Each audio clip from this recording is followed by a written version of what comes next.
어디서부터 시작할지 갈피를 잡지 못했다면 이 7가지 철칙 중 단 하나로 시작하세요. 아주 작게 말이죠. 10대에 2번이나 감옥을 간 사고뭉치에 마약 중독으로 날려버린 소중한 20대의 절반. 평생 변하지 않을 것 같던 이 남자는 7가지 돈의 철칙을 통해 완전한 변화를 만들었습니다. 자수성가의 아이콘인 그의 이름은 댄 마텔. 자신의 힘으로 여러 개의 회사를 만들고 엑시트하며 수백억 원대 자산가가 되었고, 그는 캐나다에서 가장 성공한 엔젤 투자자이자 현재 관리하는 포트폴리오는 1,000억이 넘습니다. 그리고 댄은 이런 변화를 만들 수 있던 이유를 자신이 목숨 걸고 지킨 7가지 철칙 때문이라고 말했죠. 이번 영상에선 그의 성공을 만든 비밀을 여러분과 함께 나눠보려고 합니다. 댄의 첫 번째 철칙, 하나의 부품이 되는 것에 시간을 쏟지 말고 시스템에 모든 걸 쏟아부어라.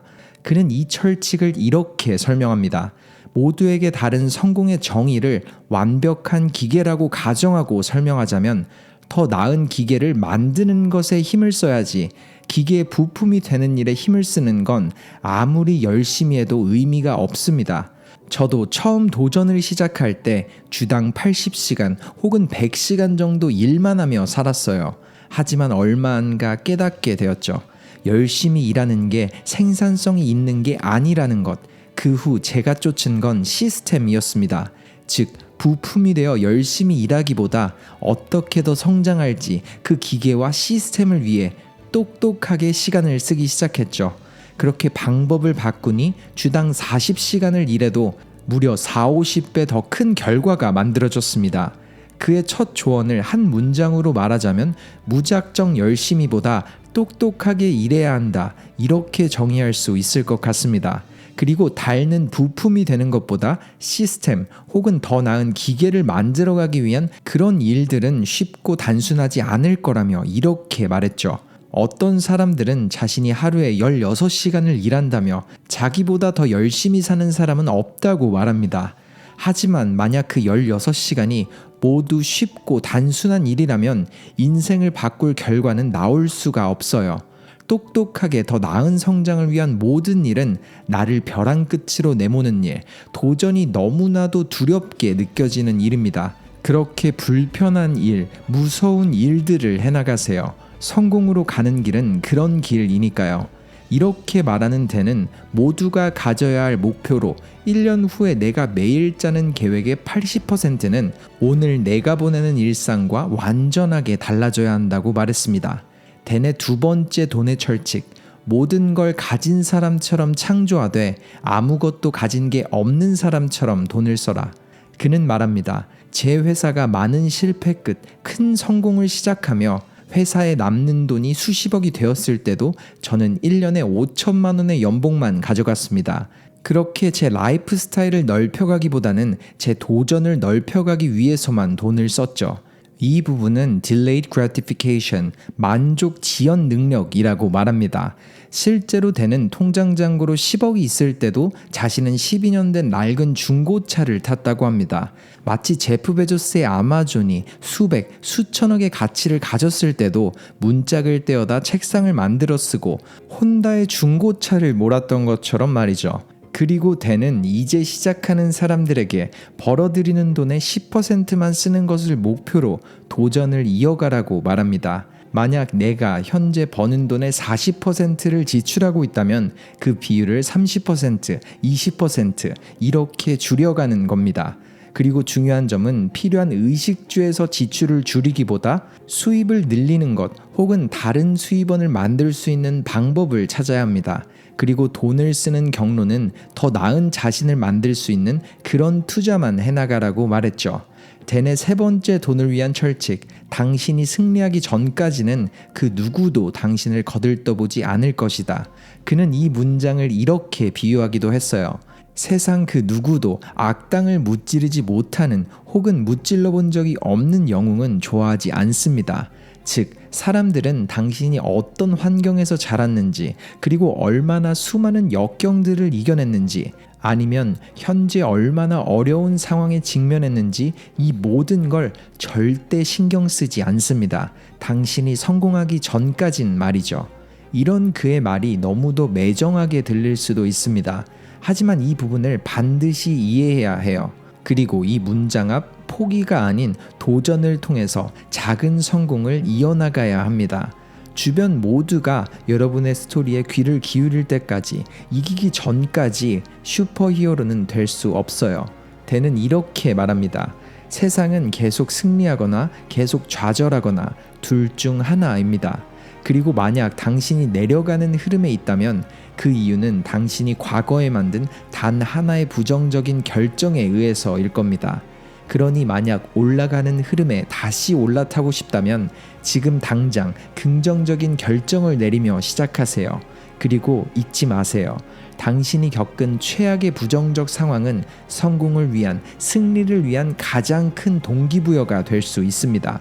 성공을 위한 네 번째 철칙, 문제는 절대 피하지 말고 정면으로 맞서는 습관을 들여라. 모두가 들어본 이 문장에서 가장 중요한 부분은 문제를 피하는 것에 대한 정의입니다. 그는 자신의 친구를 예로 들었죠. 제 친구들 중 대부분은 눈앞에 문제가 닥치면 그 문제를 풀기 위한 행동은 하지도 않고 사람들에게 그 문제에 대한 조언을 묻곤 했습니다. 그 사람들은 겪어본 적도 없는 일인데 말이죠. 즉, 행동을 하지 않고 시간을 낭비하는 모든 상황은 문제를 피하는 것과 다름이 없어요. 이런 그의 조언을 듣고서 미루는 것에 대한 새로운 관점이 생겼습니다.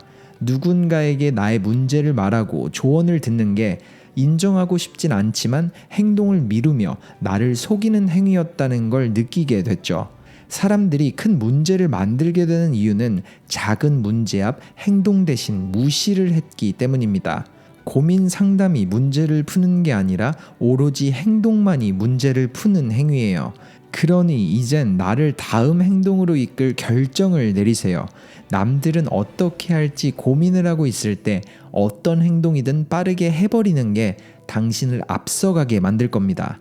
인생은 항상 그럴 때 업그레이드 되니까요. 자수성가를 위한 다섯 번째 철칙, 주변 사람들을 위해 자신을 낮추지 말아라. 그는 말합니다.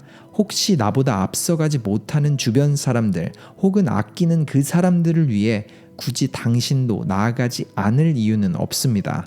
오히려 그들을 진짜 돕는 방법은 당신이 더 나아가고 승리해서 영감을 주는 거예요.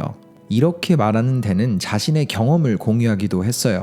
그가 첫 슈퍼카를 사게 된 나이는 38살이었는데 충분히 그 전에도 살 수 있었던 그가 오랜 시간을 망설였던 이유는 단 하나, 자신이 아끼는 주변 사람들이 오해를 하거나 관계가 불편해질까봐 였다고 합니다. 하지만 결국 그 차를 구매했을 때 오히려 진짜 내 사람들을 찾게 됐다고 해요. 그는 말합니다. 그때 전 거짓된 관계와 진실된 관계를 볼 수 있었습니다. 진실된 친구들은 제 성공을 기뻐해줬고 오히려 그들에게 더 큰 영감을 줬어요. 하지만 거짓된 관계의 사람들은 절 시기 질투했죠. 그리고 그렇게 배우게 된 인생 레슨은 주변 사람들을 더 빛나 보이게 하기 위해서 내가 낼 수 있는 빛을 숨길 필요는 없다는 사실이었습니다. 그러니 여러분도 낼 수 있는 가장 밝은 빛을 내세요. 나를 아끼는 그들이 내가 내는 그 빛을 보며 더 큰 희망을 가질 수 있도록 말이죠.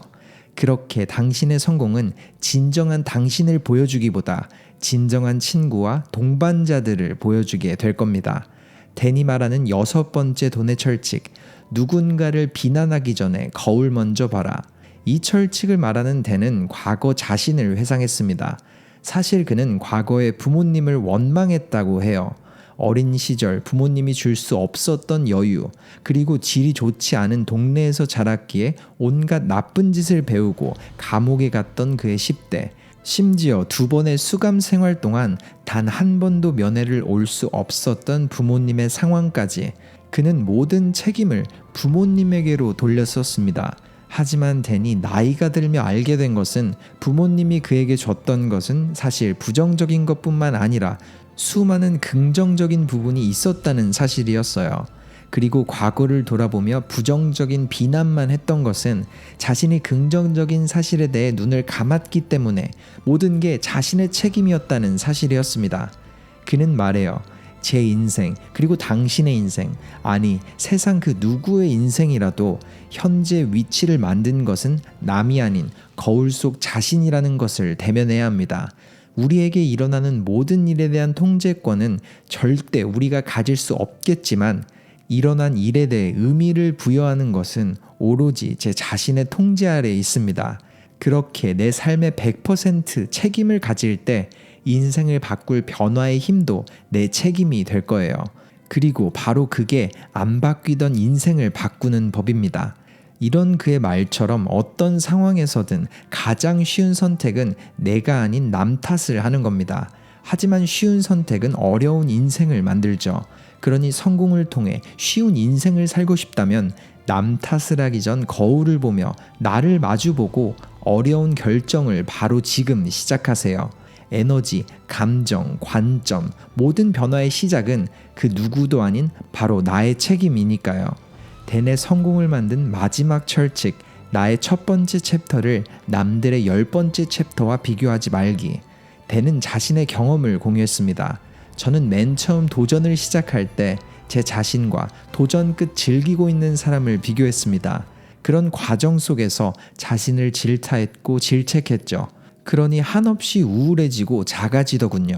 하지만 제가 진짜 변화를 시작할 수 있었던 순간은 저 자신을 단 한 사람과 비교하기 시작했을 때였어요. 그리고 그 사람은 과거의 저 자신이었습니다. 저는 매일 아침 오늘의 나는 어제의 나보다 더 나은 버전의 나인가? 이런 질문을 하며 시작했고, 또 하루의 끝 같은 질문을 하며 마무리했습니다. 때론 어제가 아닌 일주일 전의 나, 혹은 한 달 전, 1년 전의 저 자신과 비교하며 나아갔죠. 그리고 그때 변화가 일어나기 시작했습니다. 이런 그의 말처럼 우리가 도전을 이어갈 때 비교하는 대상에 따라서 행동을 할 수도, 또는 행동을 하지 않아도 될 수도 있어요. 만약 첫 번째 챕터를 시작하는 내가 10번째 챕터를 끝낸 사람과 비교를 하기 시작하면 너무 큰 차이에 행동을 하더라도 의미가 없어 보입니다. 하지만 그 비교의 대상이 어제보다 나은 내가 되려면 우리는 행동하는 것밖에는 답이 없다는 결론이 나오죠. 그렇기에 되는 모두에게는 각자만의 여정이 있고 각자만의 챕터가 있다는 걸 이해하라고 조언합니다. 그리고 이런 메시지를 잊지 않았죠. 세상엔 딱 2가지 부류의 사람들이 존재합니다. 성공한 사람과 그리고 방해받는 사람. 여러분은 둘 중 어떤 부류에 속하나요? 이런 그의 마지막 인사이트를 통해서 저에게 더 확고해진 믿음은 세상에 실패는 없다는 사실이었습니다. 끝에서부터 보면 실패도 결국 하나의 과정이며 포기는 또 다른 도전을 이어나가게 만드는 시작점이 되니까요. 그렇기에 자신이 원하는 목표에 꾸준히 집중할 수 있는 사람은 결국 자신이 원하던 목표를 이뤄내게 되는 거죠. 이번 영상 속 아무것도 없는 가정에서 태어나 감옥을 드나들고 마약에 빠졌던 댄이 성공을 마주할 수밖에 없었던 그의 7가지 철칙 어떠셨나요? 꼭 완벽으로부터 시작할 필요는 없습니다. 하나씩 지켜보며 작은 변화로 시작해보세요.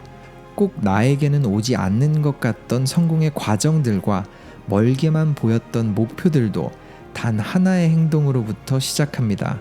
이번 영상이 그 첫 획을 긋는데 용기를 드렸길 바라며 마칩니다.